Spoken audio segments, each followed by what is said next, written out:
Hello friends, तो guys इस video में मैं आपको बताने वाला हूँ cutting length of helical ring. यानी कि आपको अगर हेलिकल रिंग की कटिंग लेंथ निकालनी रहेगी तो उसको आप किस तरीके से निकालेंगे। तो सबसे पहले मैं आपको बता देता हूँ कि हेलिकल रिंग क्या होता है। हेलिकल रिंग वो होता है जो हम पाइलिंग करते हैं, जब पाइलिंग में जो हम सर्कुलर में स्टीरप्स लगाते हैं उसको हम बोलते हैं हेलिकल रिंग। यहाँ पर मैं उसका क्रॉस सेक्शन और एलिवेशन बना देता हूँ ताकि अच्छी तरीके से आप समझ सकें।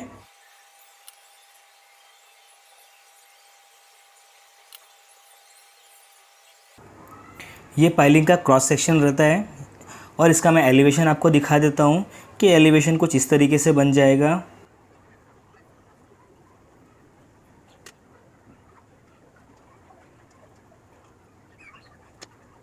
तो ये उसका हो गया एलिवेशन। जैसे आप इस फोटो में देख रहे हैं कि इस तरीके का रिंग प्रोवाइड करना रहता है।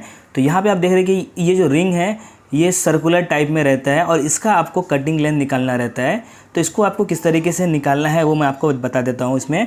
तो इसकी जो स्पेसिफिकेशंस है वो आपको दी रहेगी। यहाँ पे मैं एग्जांपल के लिए ले लेता हूँ कि ये जो पाइल का जो डाया है ये है 800 mm का, और ये जो स्टीरप्स दिया गया है जिसको मैंने क्रॉस सेक्शन में ये दिखाया है ये 8 mm का है, और इसका जो क्लियर कवर है यानी कि ये जो डिस्टेंस है ये है 75 mm का।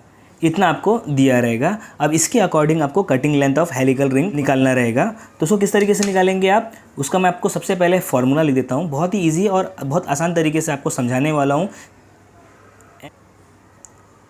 √c² + p²। तो ये है इसका फॉर्मूला। बस इसी फार्मूले के बेस पे आप ये जो हेलिकल रिंग है इसका आप कटिंग लेंथ निकाल सकते हैं। और सबसे पहले हम n निकालेंगे, c निकालेंगे, p निकालेंगे। n क्या है वो मैं आपको बताता हूँ। n जो है वो नंबर ऑफ़ टन्स है। ये जो जितने बार ये टन हो रहा है इसको हम नंबर ऑफ़ टन बोलते हैं। तो हमें सबसे पहले नंबर ऑफ़ टन निकालना है। अब मैं आपको बताता हूँ ये कैसा होएगा। लेंथ ऑफ पाइल आपको पता रहेगा कि यहाँ पे मैं एग्जांपल के लिए ले लेता हूँ कि सपोज़ हमारे पास जो पाइल करना है वो है 12 मीटर की। ओके, यानी कि 12 मीटर की आपको केज बनाने की है। ये जो है उसको डिवाइड करेंगे हम पिच से। अब पिच क्या होता है वो मैं आपको बताता हूँ। ये जो यहाँ से लेके यहाँ का डिस्टेंस रहता है इसको हम बोलते हैं पिच। जो यहाँ से यहाँ का डिस्टेंस रहता है ये होता है पिच। यानी कि अब यहाँ से आप देख लेंगे तो यहाँ से यहाँ का जो डिस्टेंस हुआ ये होता है पिच। तो इस पिच, ये जो पिच है ये भी पिच आपको दिया हुआ रहेगा। तो पिच सपोज़ हम यहाँ पे कंसिडर कर लेते हैं 150 mm। अब ये है नंबर ऑफ़ क्लोजिंग रिंग। ये क्या है अब आप देखे होंगे प्रैक्टिकली, आप जब देखेंगे तो आपको पता चलेगा कि जब ये हेलिकल रिंग बांधते हैं तो start point and and point पे पूरा राउंड सर्कल में ये जाता है। उसके बाद ये स्प्रिंग जैसा बनना शुरू होता है और जैसे ही एंड पोर्शन पे आता है फिर से एक सर्कल कंप्लीट करता है। इसीलिए नंबर ऑफ़ क्लोजिंग रिंग भी ऐड करना पड़ता है, नहीं तो ये शॉर्ट पड़ जाएगा। हम इसको निकाल सकते हैं। लेंथ ऑफ पाइल है 12 मीटर की। ओके, डिवाइड बाय पिच करेंगे। पिच कितना है 150 mm, इसको मैं मीटर में लिख लेता हूँ। तो 0.15 हो गया, और plus number of closing ring लिखना है। तो ये कितना है 1 और 2, तो +2 कर देना है। जब आप इसको कैलकुलेट करेंगे तो आपको आंसर मिलेगा 82 नंबर्स।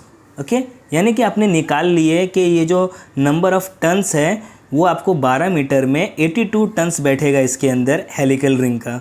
ओके, ये हमने निकाल लिए। अब आपको निकालना है C। ओके, C क्या है, C है सर्कमफ्रेंस ऑफ दिस सर्कल। तो ये जो सर्कल दिख रहा है आपको इसका सर्कमफ्रेंस निकालना है, क्योंकि वो उसी वे में ही जा रहा है जितना आपका जो डायमीटर है। तो सर्कमफ्रेंस निकालने का जो फॉर्मूला है वो आपको बता देता हूँ, वो है 2πr। ओके, इसको हम πd भी लिखते हैं, कोई इशू नहीं है। यहाँ पे r है यानी कि रेडियस है, रेडियस को मल्टीप्लाई करेंगे 2 से तो वो डायमीटर बन जाता है। तो वही 2 यहाँ पे है, यानी कि इसको आप मल्टीप्लाई करेंगे तो वो d बन जाएगा, तो 2 हट जाएगा। तो यहाँ पे इसको आप 2πr भी ले सकते हैं या फिर πd भी ले सकते हैं। ठीक है, तो चलिए हम यहाँ पे r की वैल्यू निकाल लेते हैं, यानी कि रेडियस निकाल लेते हैं। सपोज़ रेडियस मतलब कि यहाँ पे आप देखेंगे ये मिडल पॉइंट है। तो ये जो है यहाँ से लेके यहाँ का डिस्टेंस ये पाइल का रेडियस हो गया, और यहाँ से लेके यहाँ तक का जो डिस्टेंस है ये जो हम हेलिकल रिंग बना रहे हैं उसका रेडियस हो गया। तो हमें ये जानना है। तो ठीक है, हम निकाल लेते हैं आर को ईजीली। टोटल है 800 डायमीटर। तो इसका रेडियस हो जाएगा 400 का, तो यहाँ पे हम 400 लिख दिए। अब हमें निकालना है इसका रेडियस, तो इसके अंदर ये जो कवरिंग है इसको हम माइनस कर देंगे। तो कवरिंग दिया हुआ 75 mm का, तो हम इसको यहाँ पे माइनस कर देते हैं 75 mm। ओके, 75 mm तो माइनस कर दिए। अब ये पहुंचा आपके इस फेस पे। अगर आपको एकदम एक्चुअल लेंथ निकालनी रहेगी तो आपको क्या करना पड़ता है कि ये जो है ना, इसके सेंटर से हमें कैलकुलेट करना रहता है। यानी कि ये जो रिंग बनी हुई, रिंग की जो थिकनेस है, इसके सेंटर पे आपको पहुंचना रहेगा। तो सेंटर में पहुंचने के लिए आपको half of the ring minus करना पड़ेगा। तो रिंग का डायमीटर है 8 mm, तो उसका हाफ हो जाएगा 4 mm। तो यहाँ पर हम माइनस कर देंगे 4 mm। जब आप इसको कैलकुलेट करेंगे तो आंसर मिलेगा आपको 321 mm। ओके, यानी कि आपने R निकाल लिए, वो ये हो गया R 321 mm। अब क्या करेंगे, C निकाल सकते हैं इजीली। 2 इंटू पाई का वैल्यू, पाई की वैल्यू आपको पता है 3.14 इंटू ये जो हमने निकाले ये, लेकिन इसको हम मीटर में लिखेंगे डायरेक्टली। सर्कमफ्रेंस जो है हमको मीटर में मिल जाएगा। ओके, तो ये हो जाएगा 0.321। इसको, ये mm है, इसको मैंने मीटर में कन्वर्ट किया है। ठीक है, अब इसको जब आप कैलकुलेट करेंगे तो आपको आंसर मिल जाएगा 2.015 मीटर। अब आपको क्या निकालना है, पिच। तो पिच निकालने की कोई ज़रूरत नहीं है, क्योंकि पिच हमको यहाँ पे दिया हुआ है कि आपको 150 mm यूज़ करना है। तो अब डायरेक्टली हम इस फॉर्मूले में डालेंगे और लेंथ ऑफ हेलिकल रिंग निकालेंगे। ठीक है, तो सेम फार्मूला, n√c² + p²। तो n कितना है, हमने निकाले n 82 है, √c², c हमने निकाले अभी, वो है 2.015 स्क्वायर, c² कर दिए। अब यहाँ पे हमें प्लस p²। पिच कितना है दिया हुआ था 150 mm का, इसको मीटर में लिख देंगे 0.15 स्क्वायर। तो इसको हम जब हम कैलकुलेट करेंगे तो हमें आंसर मिलता है 165.69 मीटर। यानी कि 165.69 मीटर लगेगा आपको हेलिकल रिंग में। लेकिन यहाँ पे एक और पॉइंट है कि 165 मीटर का कोई स्टील तो आता नहीं है। स्टील की जो लेंथ होती है, मैक्सिमम लेंथ, वो होती है 12 मीटर की। तो यानी कि अगर 12 मीटर की आप स्टील लगा रहे इसके अंदर, तो जैसे ही 12 मीटर ख़त्म होगा तो वहाँ पे आपको लैपिंग भी करना पड़ेगा।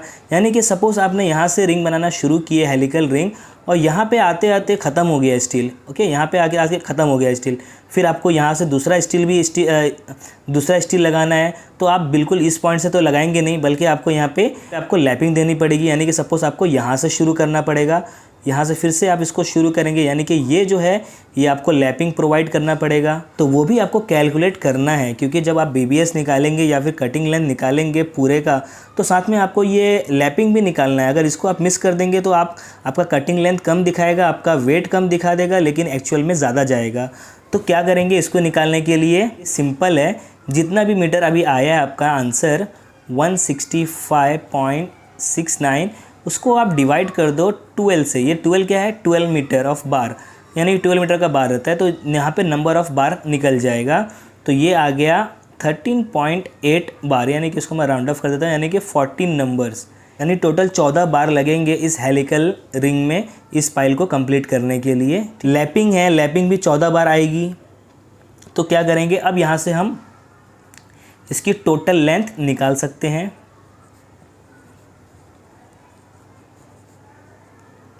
पहली लेंथ आई थी 165.69।